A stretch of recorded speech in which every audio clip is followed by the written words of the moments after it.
በዓለም ላይ ካሉ እጅግ ባለጸጋ አዛውንቶች አንዱ በሞት አፋፍ ላይ ሆኖ ሙሉ ሀብቱን ለጽዳቷ በኑዛዜ መልክ ጥሎ ማለፉን ሲሰሙ ህጋዊ ልጆቹ ምን ሊያደርጉ የሚችሉ ይመስሏችኋል? ንዴት፣ በቀል ወይንስ ወደ ፍርድ ቤት? ነገር ግን ማንም ያልገመተውና መላውን ቤተሰብ በእንባ ያራጨው እውነተኛ ሚስጥር የገንዘብ ጉዳይ አልነበረም። ያ የታሸገ ፖስታ ውስጥ የነበረው ሚስጥር ሲገለጥ ልጆቹ ማርከስና ፓትሪሻ ዓለማቸው ሙሉ በሙሉ ተገለባበጠ። ምን ይሆን? ወደዚህ አስገራሚ የክፍል 2 ታሪክ ከመቀጠላችን በፊት ይህንን ቪዲዮ ላይክ ማድረጋችሁንና ቻናሉን ሰብስክራይብ ማድረጋችሁን በፍጹም እንዳትዘነጉ። የዚህን ድንቅ ታሪክ ማጠቃለያ እንዳያመልጦ እስከ መጨረሻው አብራችሁን ቆዩ። እናም አሁን ለማዳመጥ ዝግጁ ከሆናችሁ ማርከስ በንዴት ወረቀቱን ከቀማት በኋላ ምን እንደተፈጠረ እንመልከት። ግሬስ ጉሮሮዋ ተዘግቶ እየተንቀጠቀጠች በፍርሃት ከፊታቸው እንደቆመች ቀጠለች። ከ42 ዓመታት በፊት እናታችሁን ከማግባታቸው በፊት አያቴ ሳራ ዊሊያምስ ፍቅረኛው ነበረች። አባታችሁ ሲተዋት እናቴን አርግዛ ነበረ። ፓትሪሻ ፊቷ ገርጥቶ ወንበሯ ላይ ተቀመጠች። ይህ እብደት ነው። አባታችን ይህንን ፈጽሞ አያደርግም። እንደዚህ አይነት ሚስጥርም ለረጅም ጊዜ አይጠብቅም። ግን ጠብቆታል አለች ግሬስ በቀስታ። ይህንን የጥፋተኝነት ስሜት በህይወታቸው ሙሉ ተሸክመውታል። ለዚህ ነው ሁል ጊዜ ለኔ ደግ የነበሩት። ለዚህ ነው የልጆቼን ስም የሚያውቁት። ስለ ህይወቴ የጠየቁት። እኔ ማን እንደሆንኩኝ በደንብ ያውቁ ነበር። ማርከስ እጆቹን በፀጉር ውስጥ እያሳለፈ በክፍሉ ውስጥ ተመላለሰ። ይህ ታሪክ እውነት ቢሆንም እውነት ነው እያልኩ አይደለም። ውርሳችንን አሳልፎ የመስጠት መብት ነበረው ማለት አይደለም። እኛ ህጋዊ ልጆቹም ህጋዊ ወራሾቹም እኛ ብቻ ነን ሲል፣ በዚህ ጊዜ ግሬስ እኔም ነኝ አለች በራሷ ድምፅ ውስጥ በጥንካሬዋ ተገርማ። በህጉ መሰረት በዚያ ፖስታ ውስጥ ባለው የዲኤንኤ ምርመራ ውጤት መሰረት እኔ የልጅ ልጃቸው ነኝ። ይህን እኔንም ይገባኛል። እኔም ወራሽ ነኝ አለቻቸው። ፓትሪሻ የምታነባቸውን ወረቀቶች ቀና ብላ ተመለከተች። የዲኤንኤ ምርመራ? መቼ ነው ደግሞ የዲኤንኤ ምርመራ ያደረጉት? ከ6 ወራት በፊት ግሬስ መለሰች። እኔን ሳይነግሩኝ ነው ያደረጉት። ውጤቱ እዚያው ከሌላ ወረቀቶች ጋር አለላችሁ፣ መመልከት ትችላላችሁ አለች። ይህ ማጭበርበርም ማስፈራሪያም ነው። በጽዳት ጊዜ ልታገኛቸው በምትቻያቸው በእነዚያ የሕክምና ሰነዶች አማካኝነት በሆነ መንገድ አውቀሻል። እናም አስፈራርተሻቸዋል አይደለም? ያ ነው የሆነው አላት። ታዲያ አንዲት ሰራተኛ ለ3 ዓመታት ከሰራችበት ሰው እንዴት በሚሊዮን የሚቆጠር ዶላር እንደምትወስድ ማን ነው የሚረዳው? እስኪ አስረጅኝ አለ ማርከስ ተናዷል። ያ እንዴት ትርጉም እንደሚሰጥም አስረጅኝ አላት። ግሬስ እንባ ባይኖቿ ላይ ሲመጣ ተሰማት። ነገር ግን እንባዋ እንዲፈስ አልፈቀደችም። አባታችሁ አያቴን ጥለዋት በመሄዳቸው የጥፋተኝነት ስሜት ተሰምቷቸዋል። ልጃቸውንና እናቴን ፈጽሞ ባለማወቃቸው የጥፋተኝነት ስሜት ተሰምቷቸዋል። የልጅ ልጃቸው በቤታቸው ውስጥ ሆና ስትንከባከባቸው እውነቱን ችላ በማለታቸው የጥፋተኝነት ስሜት ተሰምቷቸዋል። የጥፋተኝነት ስሜት ስርቆትን አያጸድቅም አለች ፓትሪሻ በቀዘቀዘ ድምፅ። እና ይሄ ስርቆት ነው? አባታችን ከኛ ሰረቅሽው፣ አሁን ደግሞ ውርሳችንን ለመስረቅ እየሞከርሽ ነው? እኔ ምንም አልሰረኩም አለች ግሬስ። ድምጿ እየጠነከረ ነው። ፍርሃቷ ቆሟል። ቤታችሁን አጽድቻለሁ። አክባሪያችሁ ነበርኩ። ደግ ነበርኩኝ። ከደሞዜ ውጪ ምንም ጠይቂያችሁ አላቅም። ማርከስ ስልኩን አወጣ። ወደ ጠባቃችን እየደወልኩ ነው። ይህን ውዛዜ ይሻራል አላት። በዓለም ላይ ያለ ምንም ፍርድ ቤት ሊሆን አይፈቅድም አሉ። መሞከር ትችላላችሁ አለች ግሬስ በድፍረት። ነገር ግን አባታችሁ ይህ በህግ አስገዳጅ መሆኑን ለማረጋገጥ በከተማው ውስጥ ካሉ ምርጥ የህግ ድርጅቶች አንዱ ጋር ነው የሰሩት። እንደምትዋጉ ያውቁ ነበረ። ፓትሪሻ በንዴት አይኖቿን እያበራሽ ቆመች። እንዴት ደፈርሽ? ወደ ቤተሰባችን ወደ ሀዘናችን መተሽ አባታችን የገነባውን ሁሉ ማፍረስ እንዴት ደፈርሽ? እኔ ምንም ለማፍረስ እየሞከርኩ አይደለም። የመጨረሻ ምኞታቸውን ለማክበር እየሞከርኩ ነው አለች የመጨረሻ ምኞታቸውን ማክበር? ሳቀች በጣም። የመጨረሻ ምኞታቸው እውነት ለሚሆኑት እውነት ለሚያፈቅሯቸው ልጆች እንክብካቤ ማድረግ መሆን ነበረበት። ግሬስ በደረቷ ውስጥ የሆነ ነገር እንደተሰበረ ተሰማት። እኔ ያላፈቀርኳቸው ይመስላችኋል? እነዚህን ዓመታት ስንከባከባቸው ስለ ብቸኝነት ሲያወሩ ሳዳምጥ የልጆቼን ስዕት ሲያዩ ፊታቸው ሲበራ ስመለከት ያ ሁሉም ለኔ ምን እንደነበረ ሁላችሁም አታውቁም። ገንዘባቸውን የወደድሽው አለች ፓትሪሻ በጭካኔ። ስለ ገንዘቡ እስከ ትላንት ድረስ አላውቅም ነበረ ግሬስ መለሰች። እኔ ወደድኳቸው ማንም ሰው ባልነበረበት ጊዜ ለኔ ደግ ስለነበሩ ነው። እንደ ተራ ሰራተኛ ሳይሆን እንደ ሰው ስላዩኝ ነው። ልደቴን አስታውሰው ስለ ህልሞቼ ስለሚጠይቁ እናም ወደ ስራ ስመምጣት ስዘገይ ስለሚጨነቁ ነው አለቻቸው። ክፍሉ በዚህ ጊዜ በዝምታ ተዋጠ።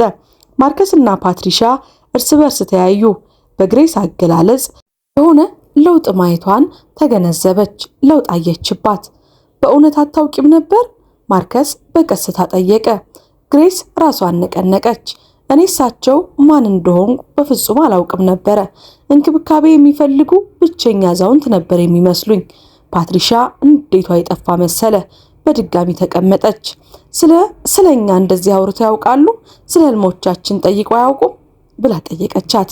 ሁል ጊዜ ስለናንተ ያወሩ ነበረ አለች ግሬስ በቀስታ።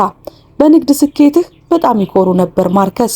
ስለ ኩባንያህ የሚናገረውን እያንዳንዱን ጋዜጣ ጽሑፍ ያስቀምጡ ነበረ። እና ፓትሪሻ የልጆችሽን ፎቶግራፎች በጠረጴዛቸው ላይ ነበሩ። ምን ያህል ጎበዝ እንደሆኑ ይበልጥ ደጋግሞ ሊያዋቸው ምን ያህል እንደሚመኙ ያወሩ ነበረ። የማርከስ ድምፅ አሁን ይበልጥ ጸጥ አለ። ያንን ፈጽሞ አልነገሩንም። ሁለታችሁንም በጣም ይወዷችሁ ነበረ። ነገር ግን ይህንን የጥፋተኝነት ስሜት ስለ አያቴ፣ ስለ እናቴ፣ ስለኔ ተሸክመው ነበረ። ባደረጉት ነገር ምክንያት የእናንተ ፍቅር የሚገባቸው እንዳልሆኑ ተሰምቷቸው ነበረ። ግሬስ ሌላ ሰነድ ከፖስታ አወጣች። ተጨማሪ ነገር አለ። ባለፉት 15 ዓመታት ውስጥ በአረጋውያን መንከባከቢያ ውስጥ የአያቴን እንክብካቤ ሲከፍሉ ቆይተዋል። አሁንም በሕይወት አለች። የ91 ዓመት አዛውንት ሆነዋል እና ገንዘቡን ከሳቸው እንደሚመጣ ፈጽሞ አታውቅም። አባታችን የአያትሽን እንክብካቤ ለ15 ዓመታት ሲከፍል ነበር? ፓትሪሻ ጠየቀች። አዎን። እናም ደብዳቤያቸው መሰረት እንድጠይቃት ይፈልጋሉ። እንደሚወዷት ማፍቀራቸውን ፈጽሞ እንዳላቆሙና እንደሚያዝኑ እንድነግራት ይፈልጋሉ። ማርከስ ከባድ ትንፋሽ እየወሰደ ተቀመጠ። በውስጡ የነበረው የውጊያ ስሜት ጠፋ። ይህ ስለሳቸው የምናውቀው ሁሉ ይለውጣል። ምንም አይለውጥም አለት ፓትሪሻ። ነገር ግን ድምጿ ጥንካሬ አልነበረውም። ስህተት ሰርተው ከጥፋተኝነት ስሜት ለመውጣት መሞከራቸውን ብቻ ነው የሚያሳየው። ግሬስ ሁለቱንም ተመለከተቻቸው። እነዚህ ሰዎች ግልጽ በሆነ ሁኔታ የሷ እህትና ወንድም ነበሩ። እናም የሐዘንና የተስፋ ድብልቅ ስሜት ተሰማት። ገንዘብ ብቻ አልሰጡኝም፣ ቅድመ ሁኔታዎችንም ሰጥተውኛል። ሰዎችን ለመርዳት ልጠቀምበት ይገባል። ፋውንዴሽን መመስረት አለብኝ። እንደ እናቴ እንደኔ ያሉ ልጆቻቸውን ያለ አባት ብቻቸውን የሚያሳድጉ እናቶችን እንዳይታገሉ እንዳይረበሹ ማድረግ አለብኝ። ፋውንዴሽን? ማርከስ ጠየቀ። ግሬስ ተጨማሪ ሰነዶችን እያወጣች አንገቷን በአዎንታ ነቀነቀች። የሳራ ዊሊያምስ ልጆቻቸውን ብቻቸውን የሚያሳድጉ እናቶች ፋውንዴሽን ሁሉንም አቅደውታል። የስኮላርሺፕ እድሎች፣ የስራ ስልጠናዎች፣ የልጆች እንክብካቤ እርዳታ። ገንዘባቸውን ተጠቅመው አያቴ እናቴን ብቻቸውን እንዳታሳድግ ስላስገደዷት አይነት ችግሮችን ለመፍታት ፈልገው ነበረ። ፓትሪሻ የፋውንዴሽኑ ወረቀቶች እያነበበች ለረጅም ጊዜ ጸጥ አለች። በእውነት አስቦበታል። ለወራት ምናልባትም ለዓመታት ሲያቅዱት ነበረ። ይህ በታመመ ሰው የተደረገ የመጨረሻ ደቂቃ ውሳኔ አይደለም። ይህ ሁሉንም ነገር ለማስተካከል ያደረጉት ጥረት ነው። ማርከስ ተነስቶ ወደ መስኮቱ ሄደ። ግሬስ ሚስተር አሽፎርድ ብዙ ጊዜ ተቀምጠው ወደ ሩቅ ሲመለከቱ የነበሩበት የአትክልት ስፍራ እየተመለከተ ኑዛዜውን ብንቃወም ምን ይከሰታል? ግሬስ ልቧ ሰጠመ። ያኔ ለዓመታት ፍርድ ቤት ውስጥ እናሳልፋለን። ጠበቆች ይበለጽጋሉ። የአባታችሁ ምኞት ግን ችላ ይባላል። ካልተቃወማችሁ ግን የጠየቁኝን ሁሉ አደርጋለሁ። አያቴን እጠይቃለሁ። እውነቱን ነግራታለሁ። ፋውንዴሽኑንም እጀምራለሁ። አስከፊ ስህተቶች የሰሩ ነገር ግን ሕይወታቸውን ሙሉ ለማካካስ የሞከሩ ሰው መታሰቢያ ለማክበር እጥራለሁ አለች። ፓትሪሻ ከሰነዶቹ ቀና ብላ ተመለከተች። እዚህ ሌላ ነገር አለ ስለኛ የሚናገር። ግሬስ አንገቷን ነቀነቀች። እውነት እንድታውቁ ፈልገው ነበረ። እህት እንደላችሁ እንድታውቁ ፈልገዋል። ምናልባት አንድ ቀን እውነተኛ ቤተሰብ እንድንሆን ተስፋ አድርገው ነበረ። እውነተኛ ቤተሰብ? ማርከስ በከስታ ደገመው። እኛ ቅር የተሰኘን መስሏቸው ከነበረ እነዚህ ሁሉ ዓመታት በኋላ እኛ ሳይሆን በራሳቸው ቅር ተሰኝተዋል ማለት ነው። ሶስቱም ለብዙ ደቂቃዎች በዝምታ ተቀመጡ። የራእዩ ክብደት በክፍሉ ውስጥ በትልልቅ መስኮቶች በኩል ከሚገባው የከሰዓት በኋላ ብርሃን አሳለፈ ሰፈነ። በመጨረሻም ፓትሪሻ ተናገረች። የዲኤንኤ ምርመራ ውጤቱን ማየት ፈልጋለሁ አለች። ግሬስ ፖስታውን ሰጠቻት። ፓትሪሻ ሰነዶቹን በጥንቃቄ አጠናች። አገላለጹ ሊገባት አልቻለም ነበር፣ ነገር ግን እውነተኛ ነው አለች በስተመጨረሻም። በእውነት እህታችን ነሽ? ማርከስ ፊቱን አዞረ። የአባት አንድ እህት። ፓትሪሻ በጥብቅ ተቃወመችው። ይህንን ልናደርግ ከሆነ አባታችን የፈለገውን ልንቀበል ከሆነ ግሬስ እህታችን ናት፣ አለቀ አለች። ግሬስ በመጨረሻ እንባዋ ፈሰሰ። ኑዛዜውን አትዋጉትም? ማርከስ ወደ ሶፋው ተመልሶ መጥቶ ከፊት ለፊታቸው ተቀመጠ። ገና አላውቅም። ይህ ለማገናዘብ በጣም ብዙ ነው። አባታችን አርፏል። እህት እንዳለን አሁን አውቀናል። እናም ስለሳቸው የነበረን አጠቃላይ ዕውቀት ግንዛቤ ተገለባብጧል። ነገር ግን ፓትሪሻ አከለች፣ ዛሬ ምንም ውሳኔ አንሰጥም። ለማልቀስ ጊዜ ያስፈልገናል። ለማሰብ ጊዜ ያስፈልገናል። ይህ ሁሉ ምን ማለት እንደሆነ ለማወቅ ጊዜ ያስፈልገናል አለች። ግሬስ አይኖቿን እየጠራረገች አንገቷን ነቀነቀች። ይገባኛል፣ ለሁላችንም ከአቅም በላይ ነው። ማርከስ አሁን ከንዴት ይልቅ በጉጉት ሊሆን በሚችል ስሜት ተመለከታት። ስለ ልጆችሽ ንገሪ። አባቴ ጠይቁ ጠቅሷቸዋል፣ እኔ ግን ፈጽሞ አላዳመጥኩም ነበረ። ግሬስ ውይይቱ ከጀመረበት ጊዜ ጀምሮ ለመጀመሪያ ጊዜ ፈገግ አለች። ማያ 11 ዓመት ልጅ ነች። እናም ጸሐፊ መሆን ትፈልጋለች። የምታገኘውን ነገር ሁሉ ታነበዋለች። ዴቪድ ደግሞ የ9 ዓመት ልጅ ነው። በቤት ውስጥ ያለውን እያንዳንዱን የኤሌክትሮኒክስ ዕቃ እንዴት እንደሚሰራ ለማየት ይፈታተዋል። አባቴ ለልጆችሽ የኮሌጅ ፈንድ ትተውላቸዋል አለት ፓትሪሻ ወረቀቱን እየተመለከተች። ሊማሩበት የሚፈልጉት ለማንኛውም ዩኒቨርሲቲ ሙሉ ስኮላርሺፕ። ግሬስ ትንፋሿ ተቆራረጠ። ምን አደረጉ ብላ ጠየቀች። ሁሉም ነገር እዚህ አለ፣ የኮሌጅ ፈንዶች፣ የትረስት አካውንቶች፣ እንዲሁም ሲያድጉ ለሰርጋቸው የሚሆን ገንዘብ ጭምር። የፓትሪሻ ድምፅ በድንቅ ሁኔታ ለስላሳ ነበረ። በእውነት እንደ ራሳቸው የልጅ ልጆች ነው ያሰቧቸው። ማርከስ ራሱን ነቀነቀ። ያንቺን ልጆች ከራሳቸው የልጅ ልጆች በላይ ያውቋቸዋል። ያ በእኛ ጥፋት ነው ብዬ አስባለሁ። በራሳችን ሕይወት ተጠምደን ምንም ጊዜ አልሰጠነውም ነበረ። ግን አልረፈደም አለች ግሬስ በዚህ ጊዜ። ማለቴ ለእኛ ለዚህ ቤተሰብ መሆን ከፈለጋችሁ። ፓትሪሻና ማርከስ እርስ በርስ ተያዩ። በመካከላቸው የሆነ የዝምታ ግንኙነት አለፈ። እናያለን አለ ማርከስ። በመጨረሻም መጀመሪያ ላይ አባታችንን እንቀብራለን፣ ከዚያም ቀጥሎ ምን እንደሚመጣ እናያለን። ግሬስ ሰነዶቹን የበለጠ ጥንካሬ ወደ ፖስታ ሰበሰበች። አሁን አንድ ተጨማሪ ነገር አለ። አባታችሁ በቀብራቸው ላይ እንድናገር ጠይቀውኛል፣ ስለ ፋውንዴሽኑ። በመጨረሻው ተግባራቸው ምን ለማድረግ እንደሞከሩ ለሰዎች እንድናገር ፈልገዋል። በቀብሩ ላይ ልትናገሪ ነው? ፓትሪሻ ጠየቀች። እናንተ ፈቃደኛ ከሆናችሁ ብቻ። ይህ የቤተሰባችሁ የሐዘን ጊዜ መሆኑን አውቃለሁ። ማርከስ ለአፍታ ጸጥ አለ። ምን ትያለሽ ግሬስ? ግሬስ ስለ ሚስተር አሽፎርድ አሰበች። በማንበቢያ ክፍላቸው ተቀምጠው በመስኮት ውጪ ስለሚመለከቱባቸው ጠዋቶች፣ ስለ ስህተቶቻቸው ሲያወሩ በአይኖቻቸው ውስጥ ስለነበረው ሐዘን፣ የመጨረሻ ምኞታቸውን ለመፈጸም ቃል ስትገባ ስላሳዩት ፈገግታ፣ ስህተት የሰሩ ነገር ግን የመጨረሻ ዓመታቸውን ነገሮችን ለማስተካከል የሞከሩ ሰው እንደነበሩ እነግራቸዋለሁ። ፍቅር ሁል ጊዜ ፍጹም እንዳልሆነ፣ ነገር ግን ያ ያደረስነውን ቁስል ለመፈወስ መሞከር ፈጽሞ እንደማይረፍድ እነግራቸዋለሁ። እና አንዳንድ ጊዜ ልንሰጠው የምንችለው ታላቅ ስጦታ ሌላ ሰው ከኛ የተሻለ ሕይወት እንዲኖር እድል መስጠት መሆኑን እነግራቸዋለሁ።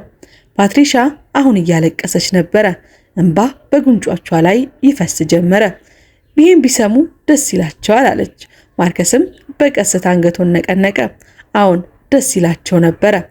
ግሬስ ፖስታውን እንደያዘች ቆመች። ልሂድ፣ እናንተ የምታስተካክሉት ዝግጅት አላችሁ፣ እኔ ደግሞ የምጠብቀው ቃል ኪዳን አለኝ። ወዴት እየሄድሽ ነው? ፓትሪሻ ጠየቀች። ግሬስ ወደ በሩ ተመለከተች። ከፊት ለፊቷ ስላለው ረጅም መንገድ እያሰበች ሜምፊስ፣ አያቴን መጎብኘት አለብኝ። አሽፎርድ ማፍቀራቸውን ፈጽሞ እንዳላቆሙና በመጨረሻ ወደ ቤት ለመመለስ ዝግጁ መሆናቸውን ልነግራቸው ይገባል። ግሬስ ከአያቷ ልጆች ማለትም ከአጎቶቿ ጋር ከፓትሪሺያና ከማርከስ ጋር በመስማማቷ እጅግ ተደስታለች። አሁን ለአያቷ የአያቷን ጸጸት ለመናገር ወደ ሜምፊስ እያቀናች ነው። ውድ የአበናብ ክሮኒክልስ ቤተሰቦቻችን ፓትሪሺያና ማርከስ አላስገረሟችሁም?